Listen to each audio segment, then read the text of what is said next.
You? No. Look at that. There you are. Good morning. Good morning. You're sitting right next to me, so how would I not know that you're here? 5,000 miles away. Yeah. I mean, modern technology, it's Yeah. amazing, right? They used to send chimps into Look at space. this. We could shake hands. It's all backwards, so I'm forget it. We're shaking it. Oh, look. No, wait. Yep, there we are. We just don't have any We're fingertips. shaking hands. You're so silly, Dr. Rosensweet. But on top of that, you're extremely bright, extremely kind, extremely wonderful. Need I go on? Yes? No? Thank you, Carolyn. You are so welcome. I think you're great. And guess what? So does everybody else. So we're really fortunate.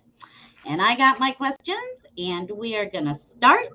And what can I say? As is always, they're great. You know? Okie dokie, Dr. David Rosensweet, kindly answer me this. When a woman is going into menopause, is it a good idea to concentrate first on the thyroid or more so hormones like estrogen and progesterone?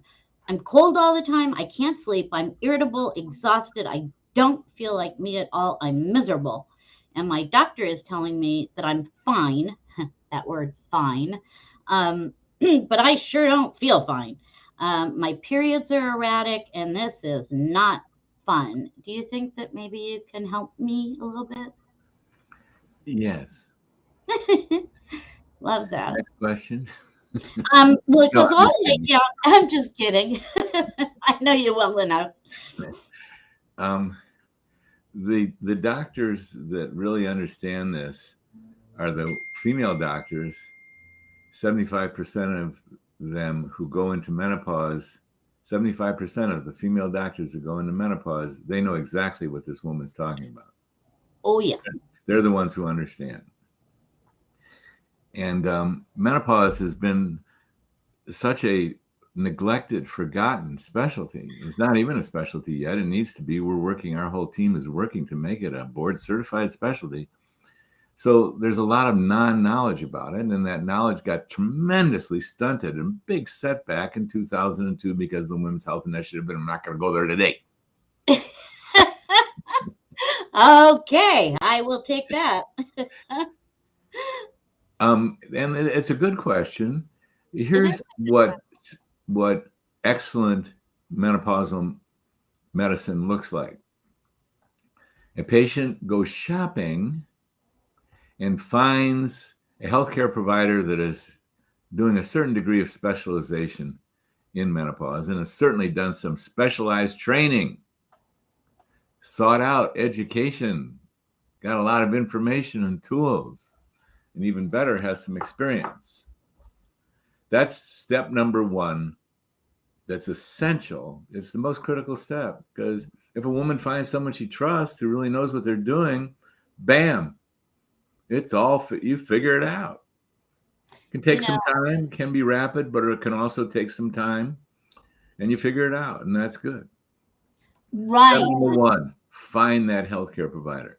Step Yes, number two, there's a very standardized medical procedure in medical care is a medical history is taken. And in fact, in the menopause method, we have a 12-page online medical history. I did it. I remember. Yes, you do. And yes, you did. Yes, you do. Yes, I did. I was that happy to do it. Please do know. And we specially designed that to focus in not only on the standard medical history, but the functional medicine history. And then this female section is tremendously detailed. So we learn so much about you.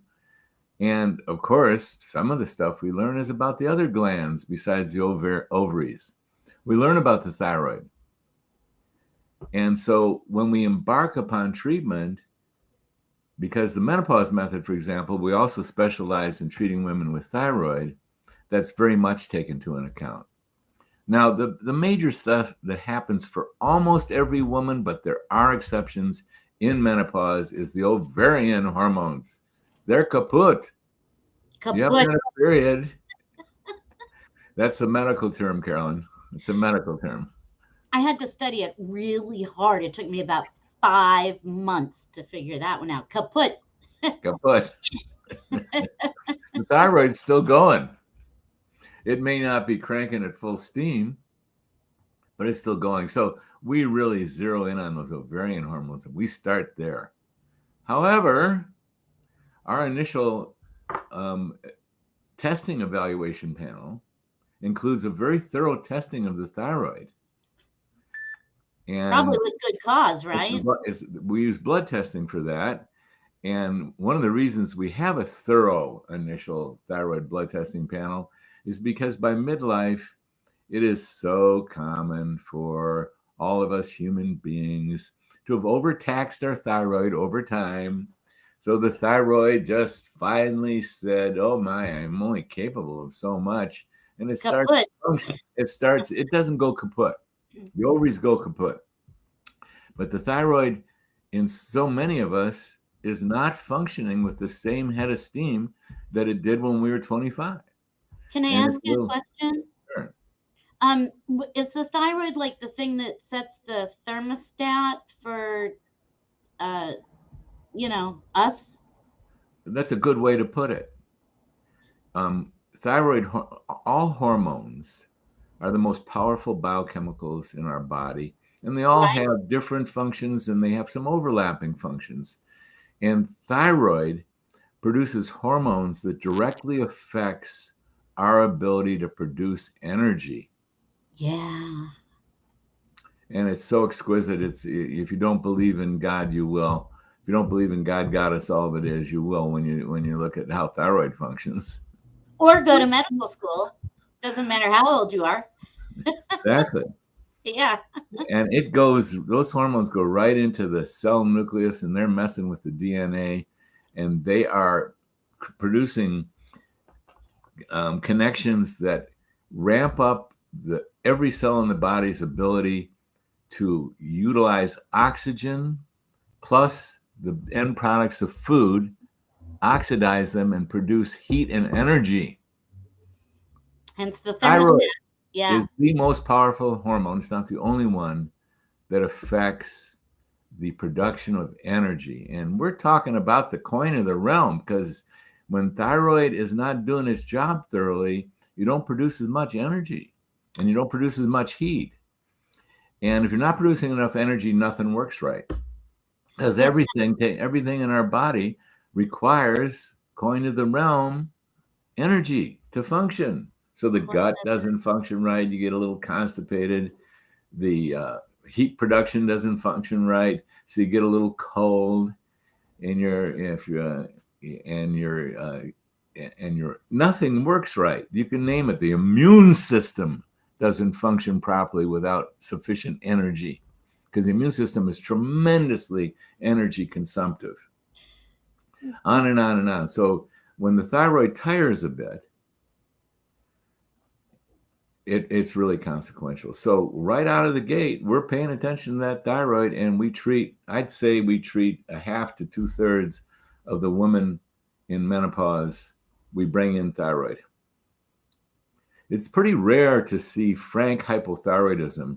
In other words, when you look at the laboratory reference ranges, you see thyroid illness. Yeah. That's pretty rare. But you can, especially if you apply the parameters that we teach our physicians and nurse practitioners and prescribing compounding pharmacists. We teach them in our 12-hour training program. The longest segment of all is on thyroid. And we teach them how to look at the tests, and we can detect the difference between a 25-year-old's thyroid output, their levels, and a 50-year-old thyroid output that's not quite up to the speed that they would like to have.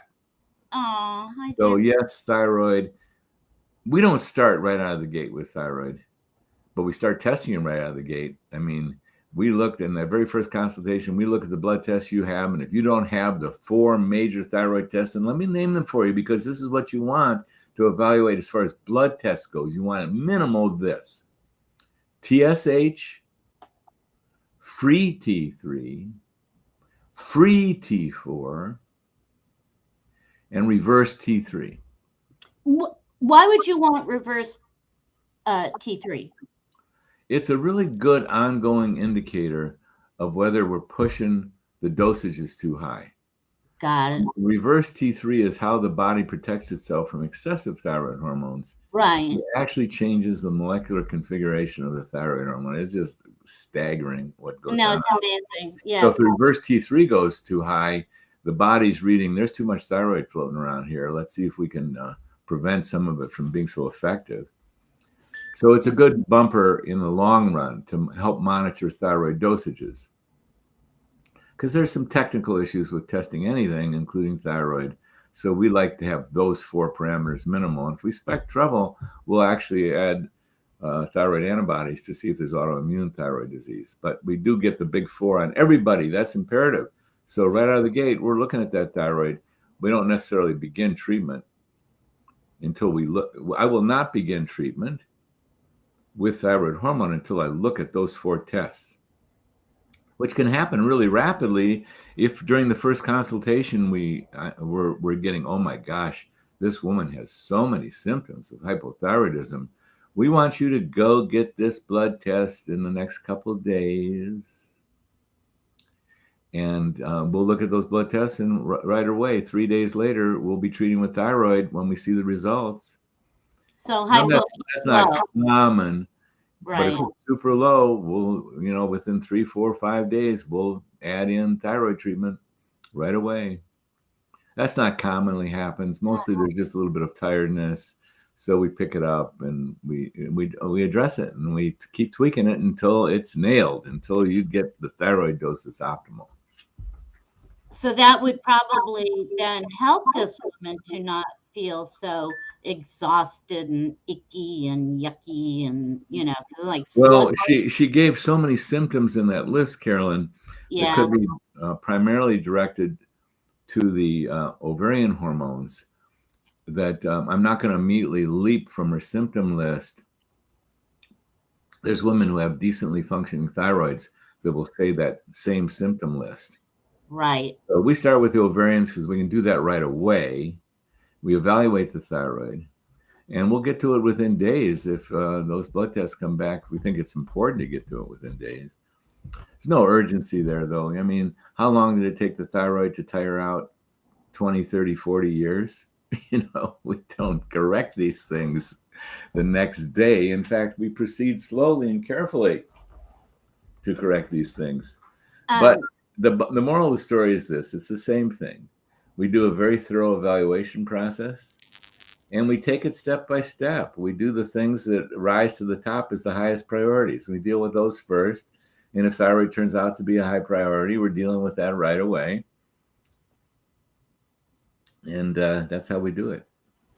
Thank you. And, a question came up that I'm going to address, and I'm welcoming everybody. And I see all you guys, and welcome. Good morning to everybody. It's really good to see you too, Krishna, for sure. I haven't talked to you in a long time, but welcome everybody else. Absolutely. And Marla, God, I think, anyway, does too much thyroid stress the adrenals? Well, that's an interesting. Too much thyroid. Too much thyroid is stressful. Yeah. And, when do we get too much thyroid? Well, there's an actual illness where the thyroid can be overproducing. It's called Graves' disease. There's a hyperactive thyroid. And man, thyroid is such a powerful hormone that we don't like too much. And people with Graves' disease get jittery, they get tremors, their eyeballs can start bulging out of their head. Man, it's rough. It's not very common, though. The main cause of too much thyroid is from overtreatment. And not many people get overtreated with thyroid because they can't stand it. Could be a good reason. They feel like they woke up and they took their thyroid and they feel like they had 18 cups of coffee, and they're jittery and nervous and irritable, and they got a tremor. And so it's pretty rare. Their pulse goes up, they get heart palpitations. it's pretty rare that someone's going to get overdosed with thyroid. And it's pretty Or they'll know apparent it. Yeah. they do. So we just adjust it. Now, as far as the adrenals go, let's look at the human situation. Let's look at human beings. Let's go back to Cro-Magnons. Just kidding. We don't have to go back that far. It's a little far back, but it's okay. I remember those days. Let's just look at human beings. There's this thing on this planet, and I don't know if anyone has ever heard of this, but I'm gonna talk about it, so I want to mention it. But it does occur on this planet. At least I'm told it occurs. It's called stress. Mm. I don't know if you've ever heard of it. Mm. No, you haven't heard of it. Mm-mm. I'll try and explain it. I can't give you personal experience about it because I've never been stressed. I don't believe you. Okay, girl. I admit it. I have had some stress. Oh, and so have I. And so is all human beings. And Yeah. there's nothing wrong with the stress. In fact, it's an essential part of life on Earth. Yeah, it can be a good thing. And one of the things that inspires many of us to do is to acquire information, tools, and support to do really well with it. And stress will drive us to heights of successful living. If we know how to respond to it properly, we'll grow. We'll get wiser, smarter, deeper. Everything will improve. But we don't necessarily start out of the gate being very skillful with stress. Mm. In fact, we sort of interpret stress, most of us, as if we were being attacked by a saber-toothed tiger, which is why I wanted to bring in Cro-Magnon. That's why Cro-Magnon human beings are so important to us, because we're behaving like them. When they were roaming the tundra and a saber-toothed tiger would leap out of the bushes at them, it would trigger this powerful biology called the fight or flight biology. Right. And it would call forth in big squirts and fire hose amounts, metaphorically, the most powerful biochemicals we got to mobilize us so we could fight that saber-toothed tiger or run from him. And our lives depended on it. So the biology that was mobilized is just phenomenal. That biology is so strong, it's given moms the power to lift up automobiles, often trapped people. This is known. That's a lot of power, lift up an automobile. And again, it happens that fast. Yeah. And what it uses is our most powerful biochemicals, which is our hormones. And there's a whole slew of them. The ones that people are most familiar with fight or flight are adrenaline and cortisol. They do great things. They really mobilize us. But they're not the only one that are recruited. Other adrenal gland hormones, such as testosterone, which comes out of the adrenal gland, ovarian hormones, such as, I'm talking about women right now. Testosterone coming out of the ovary, too, is just a tremendously energizing power biochemical, and so is estrogen. Estrogen is a wonderful fight or flight. All these things are recruited. Now, thyroid is a slower go, but it's recruited. In chronic stress, thyroid gets recruited, so they all get recruited. And that's why, over time, many human beings experience, the metaphorical word would be fatigue. The glandular fatigue, adrenal fatigue, thyroid fatigue. Well, they're not tired. They're not going to sleep in the middle of the afternoon. Fatigue's a metaphor, but it's a loss of oomph. A loss of oomph. Yeah. Another medical term. The first response to these glands is they'll put out extra hormones to meet the demands. And young kids and teenagers and people in their 20s, they still have the glandular potential of putting out additional hormones beyond the basal hormones. But sooner or later, that demand for the additional does not sustain. These glands tire out. They're not producing. That's why it's called fatigue. They're just not capable of producing the demands that are put upon them. And they all start diminishing their output. They don't necessarily do it perfectly all in synchrony all at once. That means that the thyroid, the adrenals, and the ovaries, for example, all at once start diminishing their output in exact levels. No, sometimes in some human beings, it's the adrenals that tire first. And the thyroid will even increase its output to try and make up in a certain sort of way what the adrenals can no longer do. In other people, it'll be the thyroid that'll decline first. The adrenals can actually put out extra hormones, as can the ovaries, to try and compensate with the overlapping functions of the thyroid, and there's some decent overlap there. So in some people, they'll get adrenal increase and thyroid decline. They don't necessarily do it in a perfectly coordinated, choreographed way. They do it in different people at different rates. So the question was, does too much thyroid stress the adrenals? Yeah, it does. But they're all getting stressed. And in some people, probably related to their genetics, if the thyroid is too stressed, the adrenals are going to try and make up for it. And they'll do so for a while. They'll increase their production until they can't any longer, until they go down into the lower levels of production that thyroid does. They're all interrelated like that. Yeah, Is that a big deal clinically? No, it's not a big deal clinically. You evaluate, we evaluate, and we address it all. Sometimes just the loss of the ovarian hormones will put such a stress on the adrenal glands trying to make up for what the ovaries didn't do, that even the cortisol will be low.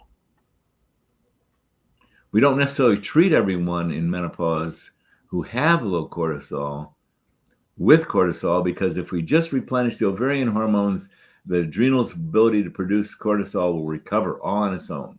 90% of the time, that's what will happen. Occasionally, we have to also treat with cortisol, but that's pretty rare. So they're all interrelated. And what does this come down to once again? Mm-hmm. Want to be dealing with some healthcare provider that really finds this fascinating and has gone for extra education on this one, and is actually, best case scenario, is specializing in these hormones. You'd think it would be endocrinologists, and God bless endocrinologists. Oh my God, they're handling the war that's going on this planet against the pancreatic islet cells known as diabetes and insulin resistance. And they are managing these really life-threatening, or, if not life-threatening, health-threatening issues. They are absolute experts at diabetes. And of course, there's an epidemic of diabetes out there. And it's huge in men and women. It's just humongous, and it's much worse than it's ever been. Yeah. We're seeing adult onset diabetes in teenagers, and there's reasons for this. And so endocrinologists, in practical cases, you can't make blanket statements about all endocrinologists. They specialize in the glands, but really they put their heavy focus, usually, not always, on diabetes and some of the more exotic, less common glandular illnesses. And they're out there, and they're very esoteric, and this is what they specialize in. And there's not too many endocrinologists in my experience that have specialized in menopause. So although if you've got diabetes, you want to link up with at least a good internal medicine doctor, or a family doc that's really taken this on, or an endocrinologist, because this is their specialty. And oh my God, you're playing with fire when you're playing with diabetes. You want to get this one right. Oh yeah. And they know how to get it right, but they're not necessarily expert in ovarian hormones. So you can't just rush to your local endocrinologist. You can ask them, did you specialize in menopause? If they have, bravo. And if they haven't, you need to find a menopause specialist. Yeah, absolutely. And many of us are definitely doing just that. It's something we talk about every interview, and it's so important. It is.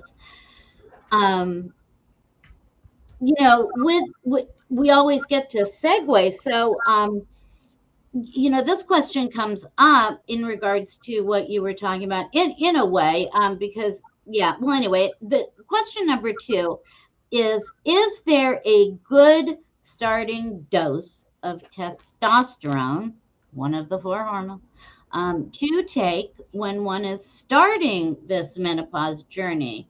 I'm hearing it's the energizing hormone and would help me to get my libido back. So I would like to get some testosterone, but I'm not sure where the heck to start with all that. Here's where to start. It's imperative that you go shopping and find a healthcare provider that has gone to significant effort, time, energy, commitment to learn about treating women in menopause with compounded bioidentical hormones. That's your job. You don't have to know the starting dosages. They won't make any sense to you, even if you do. It's true. That's not what you need to know. Now, you're concerned, am I going to be getting the right dose? And that is a legitimate concern.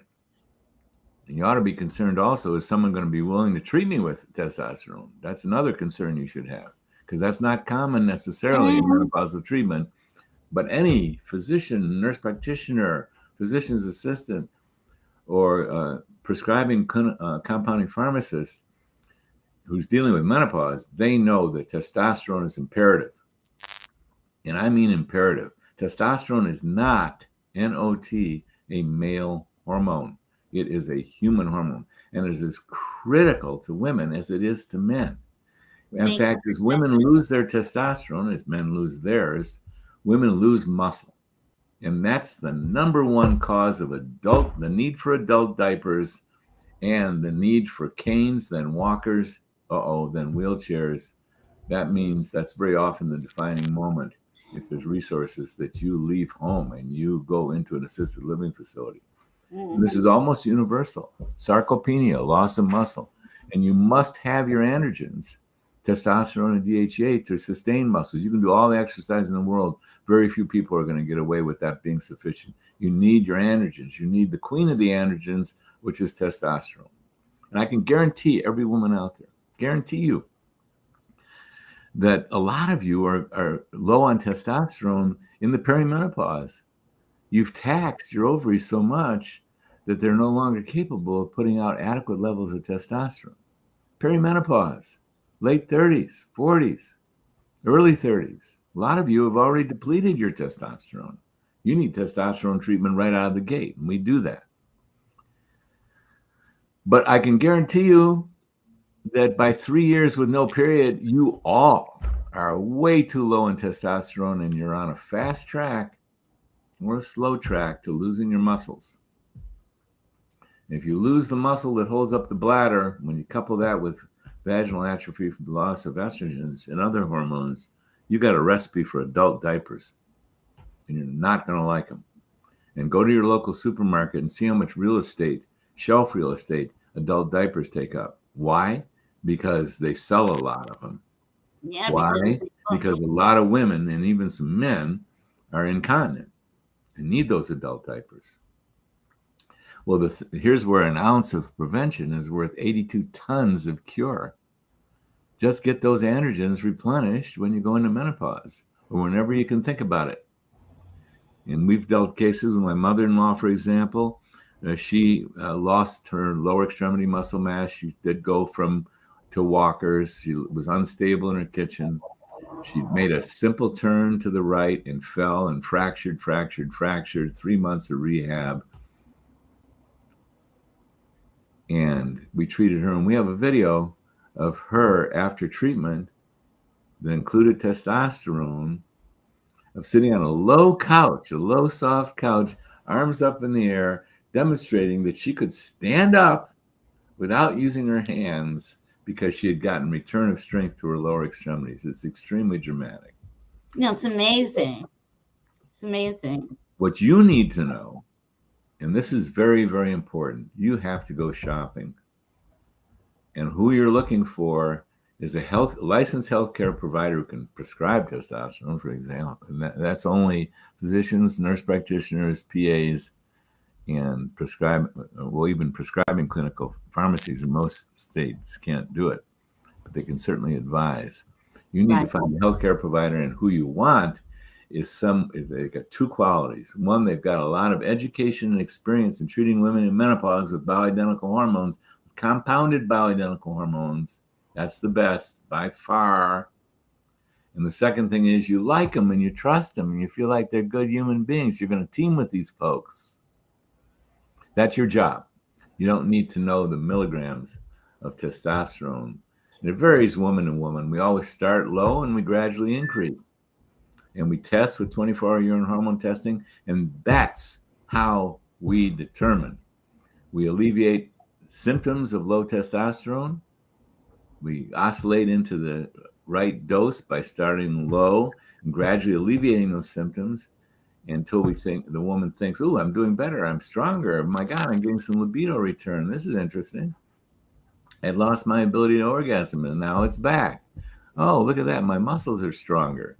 I'm thinking clearer. I feel more myself. My mood's more myself.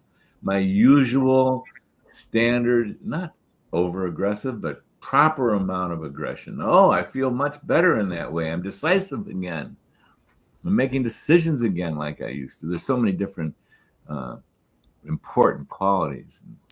It's amazing. The testosterone supports. Then once you land there, then we test you with 24-hour urine hormone testing, no other testing, 24-hour urine hormone testing.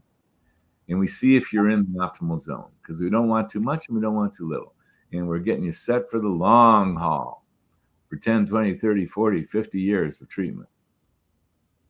You want testosterone like you want bread. Well, not bread anymore. Bread is not what it used to be. We were talking about the paper mache the last interview. I'm not so sure about bread. Wrong. The proverbial. Let's say manna from heaven. Yes, exactly. You want testosterone like you want and need manna from heaven. Exactly. So, a couple of interesting questions. I have one here in regards to testosterone, and one that just came up. The woman says, I've not taken testosterone in 8 months, but I did take 1 milligram of it along with my estradiol, and I felt absolutely miserable. I got depressed and really tired, and I thought these were the animating hormones. So, how is it that I ended up feeling like that from just 1 milligram of testosterone? However, I'm going to add to that where the woman says, does testosterone also help with sleep? So this woman is saying that it made her sleepy. The other woman is saying on the chat, does it help with sleep? So if you can make sense of those two questions, maybe you can help us. Yeah, well, when you quote, take 1 milligram of testosterone, I don't know exactly what you're referring to. You certainly didn't do it orally, because you should not be able to ever find oral testosterone. Right. You should be taking it topically. And 1 milligram applied topically is a rather common dose. It's not necessarily the most common dose. Some women need less, some women need more. This is the thing. Women vary, as do men, individual to individual.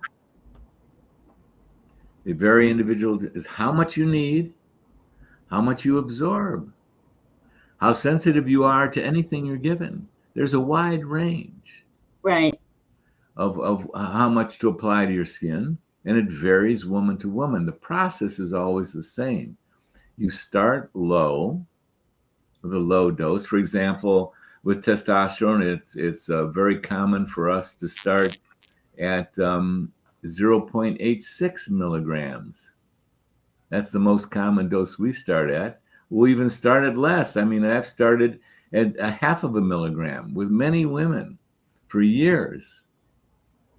And we gradually increase. We'll go lower than that if we need to. Starting, then we gradually increase. We alleviate symptoms of testosterone insufficiency. And Carolyn, you've posted that list of, and of course, you can get it out of Happy Healthy Hormones that Carolyn's also made available to everybody. And then you gradually increase, and what you don't want to do is get into symptoms of testosterone excess. There is no testosterone dose that works for everybody. We start low and we gradually increase. Here's what happens if you get the wrong dose of hormones. Not good. That's what happens. Yeah, NG. Yeah, if you get too little, not good. If you get too much, not good.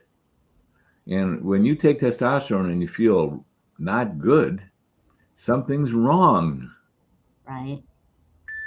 Now, you didn't give your age and you didn't say what stage. There's a few rare women, they exist, that go into the perimenopause and their testosterone's a little increased. That's pretty unusual these days because you got to have the ovary power to be able to pull that off. Your other hormones are low. Your ovary is capable of increasing the testosterone to compensate for the low estrogen, because testosterone can be converted into estrogen in your fat cells. So there's actual women who go into perimenopause, their estrogen's dropped and their body is compensated by elevating the testosterone and converting it to estrogen. Well, those women, they don't do well with testosterone. You give them testosterone when they've already got a robust testosterone going on. They get facial hair, they get irritable, they get irritably energized, they can't sleep, all kinds of stuff. But I didn't get the age here, and these women are getting more and more rare. It was more common 25 years ago to see women entering the perimenopause with that compensatory elevation of testosterone.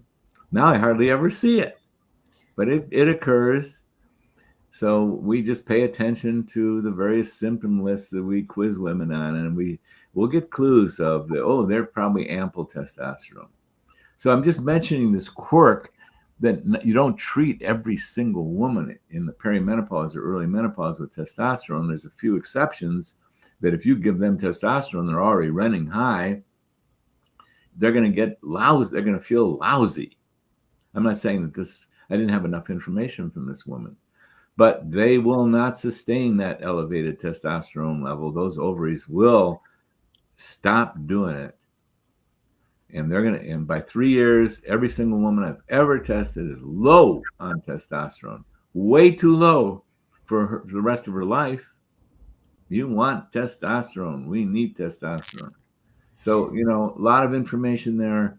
Bottom line, if you're given testosterone and you don't feel good, something's wrong. The dose is wrong, or you're in early menopause or still in perimenopause, and you're already putting out a little temporary elevated level of testosterone. Something's wrong.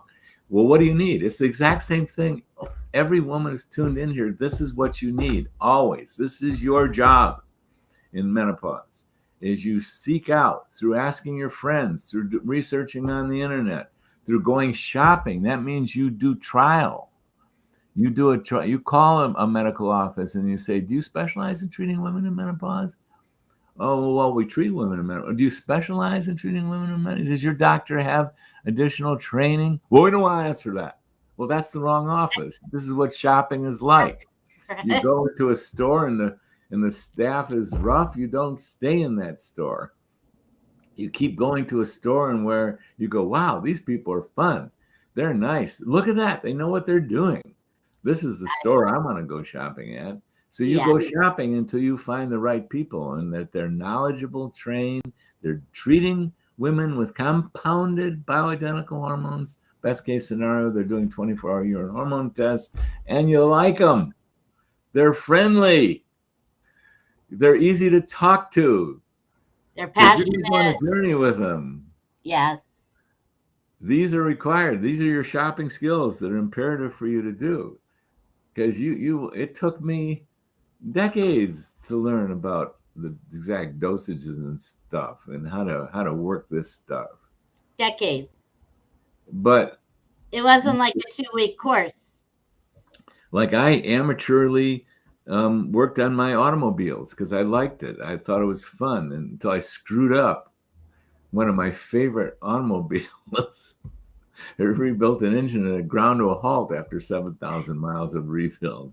I went, gee, I think when I want to have something done to my car, I think what I want to do is take it to someone who's done 300 cars that year. Knows And the that's inner, what training and knows what to do. Well, this right. is what so your primary job is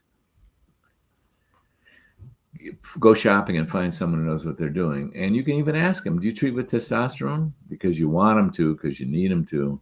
You want them to be expert at testosterone. And you want to confirm it with 24-hour urine hormone testing.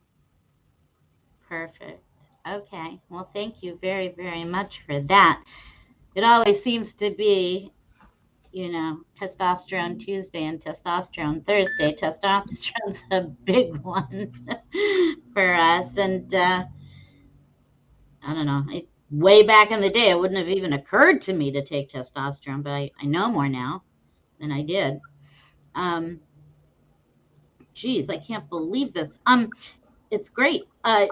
You speak of Can I often. say one more thing about testosterone? Yes, of course.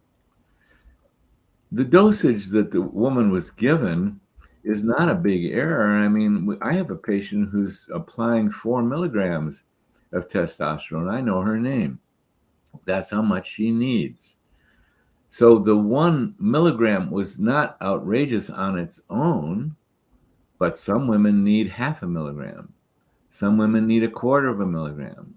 Some women need 1 milligram. It all depends on individuality. It only speaks to a very common thing that anyone who's treating women in menopause with compounded bioidentical hormones knows this one backwards and forwards. Women are individual and must be individualized. And compounding hormones allows us to individualize with tremendous precision. This is why compounding pharmacists are so critical and Yeah. important to treating women properly Yes. in menopause. Yes. Well, we can customize anything. It's Yeah. so easy to do. Yes. They can do a half a milligram or a quarter milligram or 4 milligrams just as easy as they can do anything. That's what they love to do, and they're excellent at it. So it again takes us down to the great need for individualization, fundamental principle in treating anyone of anything that they got going on, especially in menopause and andropause, individualization. And here's the other thing: find someone who really loves this work and they decided, I think I want some extra education in it. Or find someone in the menopause method. There you're going to be dealing with some of the best on the planet. You bet. I mean, I look at my bottle as reading, my dosages as I was like, but I haven't really quite seen this before. I don't completely understand it, but I sure know it works. And I know what went behind, putting all of that work into it. And very, very, very appreciative of that. Speaking of testosterone, hi, Antoinette. We sure see you a lot. We love Welcome. And she's asking a very important question. it. Okay. Is developing too much hair on the face a sign of too much testosterone? Boy, that's numero uno. You start developing mustache hairs or hairs on your chin, there's an imbalance, and it's usually excessive. Excuse me. Big, huge, collective rescue. Excessive testosterone. You got it. And so that's a sign that there's too much, or there's not enough of the others, and testosterone's getting extra because it can be converting to estrogen. But yes, Antoinette, too much hair on the face is now some women have a lot of hair, and that could be normal for young women. Nothing wrong with that. Robust levels of testosterone can be normal for those women.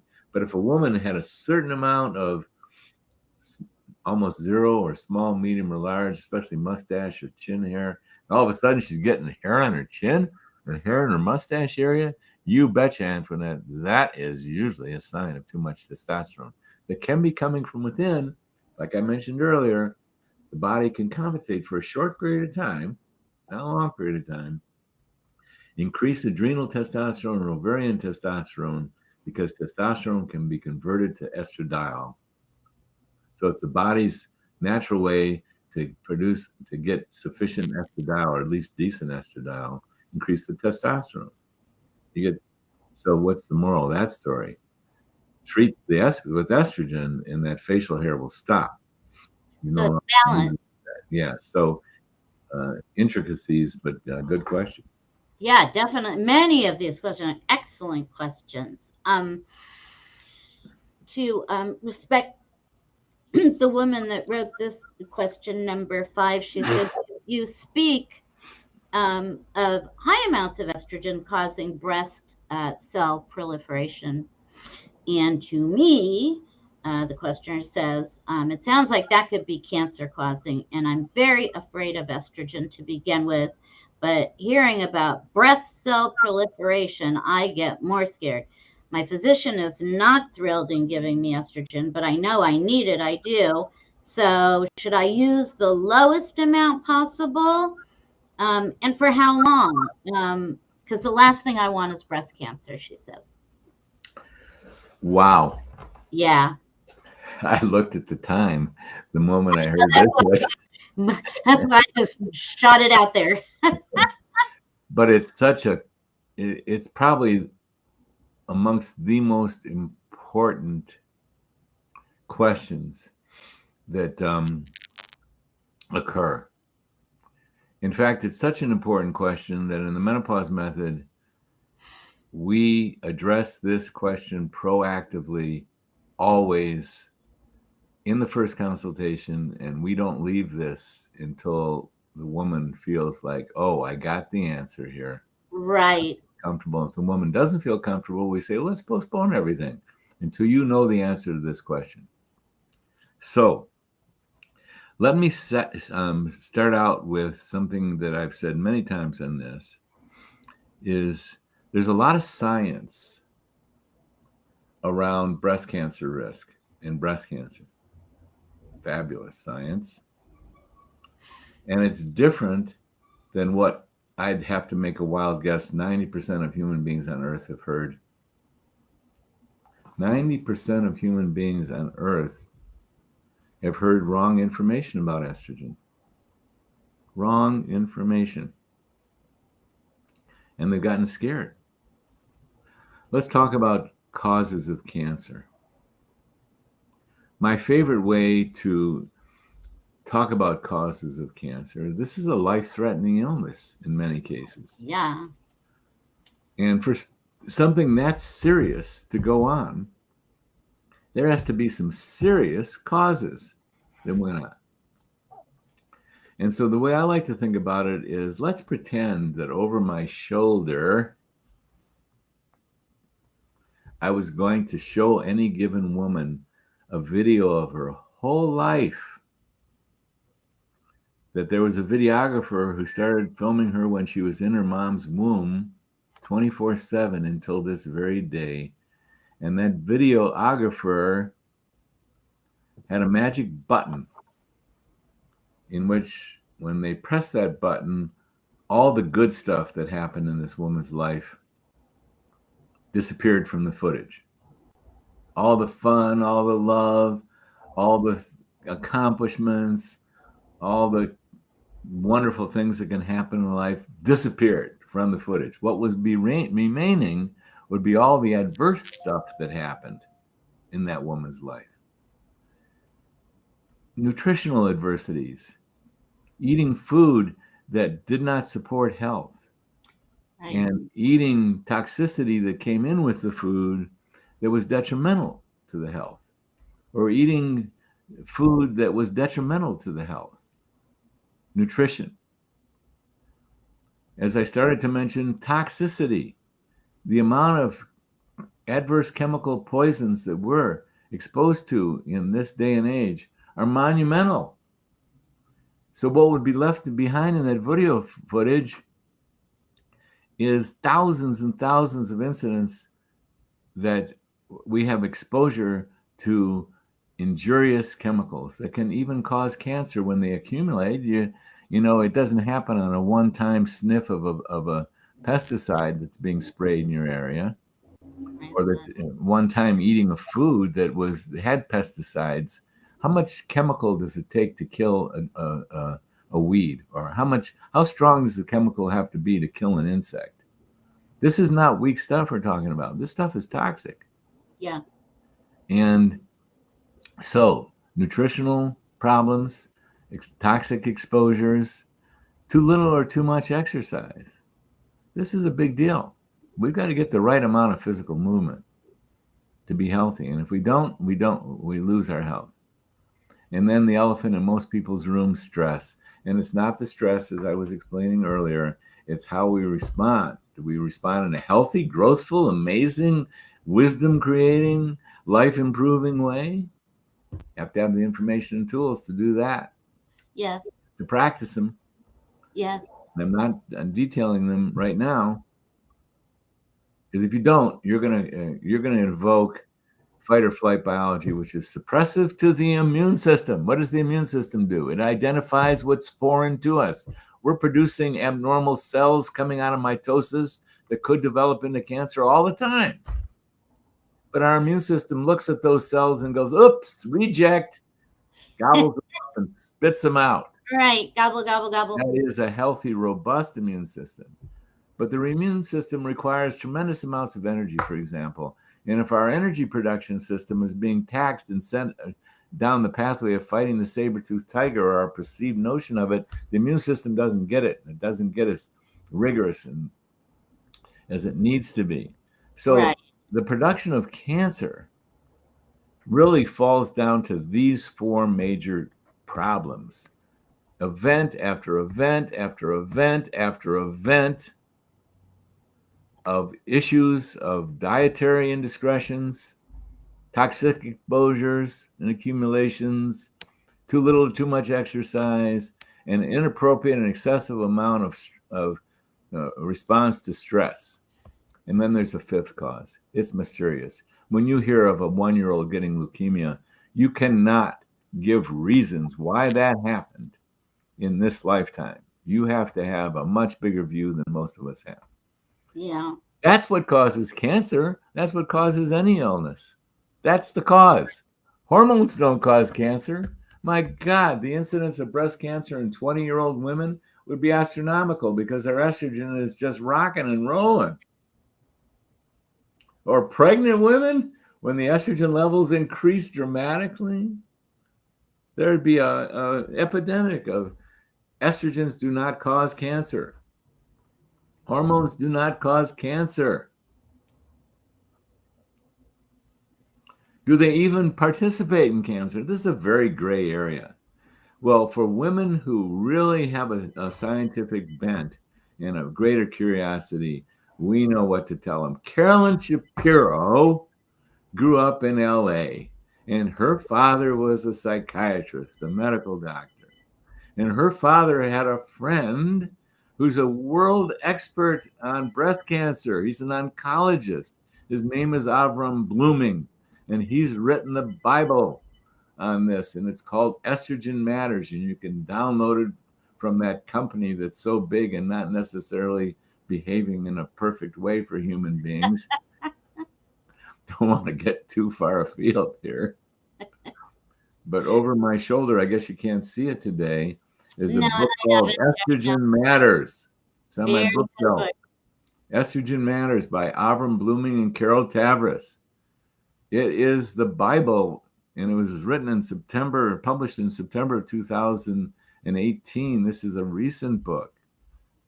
And Carolyn introduced me to Dr. Blooming, and I now have he's been so generous as to answer questions as they come up. And even the question, does estrogen even promote cancer that's already there, is very, very gray. And Dr. Blooming leans on the side, if I may opine for him, of no, that's not the issue. That's not the problem. The estrogen positive receptor sites exist. Healthy cells exist in a tumor, and they have estrogen positive receptor sites. It's the cancer cells that are undifferentiated and don't respond to anything. They're the problem. So for those of you who don't feel this is settled law, please read Dr. Blooming and Dr. Tavris's book. Now, I want to cut to the chase around risk. All human beings are at risk for thousands of diagnoses, medical diagnoses. Some of them are really rough, really challenging. And there's all kinds of them. And we're all at risk for cancer, hundreds of them, hundreds of types of cancer. And as a male, for example, I'm at increased risk for developing prostate cancer. And there are reasons for that. And women are at increased risk for developing breast cancer. And there is reasons for that. Why breast cancer has become more prevalent than it ever was 50 years ago. There's reasons for it. Oh, what do they come down to? Toxicity. Oh, yeah. And stress and those other causes, including the mysterious, including as a woman giving away her energy. Oopsie daisy. Oopsie daisy. Is the woman giving away her energy and her life force inappropriately? We won't go down this rabbit hole today. What is the physical metaphor of this? The breasts giving away excessive Nurturing, the over nurturing, the overcompensating. Yeah. So I'm not going to go there, but there's always causes for illness, and they're not your hormones. Now, should we be concerned and take care around our health? God bless us, absolutely. And there's millions of choices you can do. Now, here's when you lose your hormones, as men lose our testicular hormones, testosterone, and women lose their ovarian hormones, including estrogens, progesterone, and testosterone, there's near certainty you're going to develop a host of trouble that you do not want to see. And if you want to see what those troubles are, take a tour of an assisted living facility or a nursing home. And you're going to see hormone depletion galore. You're going to see muscle loss from low testosterone. You're going to lose cognitive. You're going to see cognitive challenges all the way up to Alzheimer's, dementia, because of low estrogens in many cases, not all cases. There is a near certainty for osteoporosis, loss of bone, and then the canes, walkers, wheelchairs from loss of muscles. These are the worst of the things that happen from the low hormones. So this is a big topic. And here's the science, as what Dr. Blooming and Dr. Tavris's book comes down to statistically, the scientific studies. Women treated with hormones are at less risk for breast cancer and heart attack and stroke than women who are not treated with hormones. And also recurrence of, am I correct? And what's that? Recurrence of. Well, we won't go there quite yet. I will address that since you bring it up. But women who are treated with hormones are at less risk for breast cancer, heart attack, and stroke than women who are not treated with hormones. That's the science. And that science came from one of the largest studies that ever was, and the most expensive studies, the Women's Health Initiative. And the hormones they're talking about are Premarin and Prempro, horse urine-derived estrogens, and Prempro in combination with a progestin, which is not a friendly molecule, that's for sure. Women who are treated with Premarin and Prempro are less risk for breast cancer, heart attack, and stroke than women who go untreated. That's the science. Yes, we're all at risk. Yes, women are at risk for breast cancer, but women who are treated with hormones are at less risk than women who go untreated. And what Carolyn was referring to is that women who've had breast cancer, they happen to be at an elevated risk of recurrence than a woman who's never had breast cancer is for getting breast cancer. However, women who've had breast cancer and have been properly treated for that breast cancer are at less risk of recurrence if they're treated with hormones than if they are not treated. Less risk of recurrence if they're treated with hormones after their breast cancer has been treated than if they're not. So that's the science. And if you want the details, they are just exquisitely presented to you in Dr. Tavris and Dr. Blooming's book. I think Dr. like Blooming, 400 an cited. oncologist, Yeah. a cancer specialist whose wife had breast cancer and who is getting treated. And daughter. Yeah, and his wife, what he's willing to share with us is his wife is getting treated with hormones. And he's the only physician I know who's done an extensive study on women who have had breast cancer and have been treated with hormones after the breast cancer. And he's going to, and next March, he's going to come out in the National Cancer Journal of his current updated findings with these women who've been treated. So it's a big subject, but that's what I want you to know about the science. There's outliers. There's women who have recurrences who've been treated with hormones, but the science is this. Women who are treated with hormones, ovarian hormones, even Premarin and Prempro from horses, 50% of which human females have not seen, but there's estrogens in there, and there's progestins and Prempro.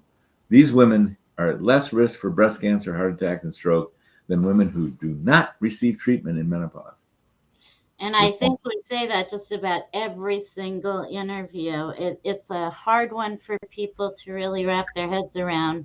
Thank you, WHI. But nevertheless, Dr. Rosensweet, you say it almost every single interview. And it's good, and I'm happy to repeat it. And I'm happy that you do. And the original study committee that scared everyone was false right there in the beginning. The increased incidence that they reported in Prempro only was statistically insignificant, as reported in that actual study. But no one saw that unless someone read the study, like I did and my colleagues did. We went, look at that. They're reporting out incidence of increased incidence when it's statistically insignificant. Well, that study committee followed up on these women, and by 2006, they knew there was no even relative risk increase. Well, exactly. By 2017, that study committee that scared everyone on this planet about hormones, they retracted it. Right. They stated in their follow-up in 2017, published in the Journal of American Medical Association, where the original study was published, same study committee said after 18 years of follow-up, there is no increased risk of breast cancer, heart attack, and stroke in women treated with hormones. How many people have heard of that? Very few. It's trickling in. So our time is up. When I looked at that clock, I wonder if 15 minutes is going to be enough to answer this question. You managed. I don't know how you did it, but you did, and you did it really well. And I thank you so much for that answer and the whole interview. We have a host of really great questions. Thank you so much, everybody, for being here. Really means a lot. Always means a lot for you to be up here and give us your time, Dr. Rosensweet. And then there's me. And until next week, when we meet again, Carolyn Shapiro. Indeed, Dr. David Rosensweet. Happy weekend. You Safe too. weekend. Everybody enjoy. Get to your questions. And we will bid you adieu for today. Be kind, be safe, be well. We'll see everybody later. Thank you, Carolyn. Thank you, Dr. Rosensweet. Bye-bye. Hello to Daryl. Oh, yes. Hi, Daryl. He can't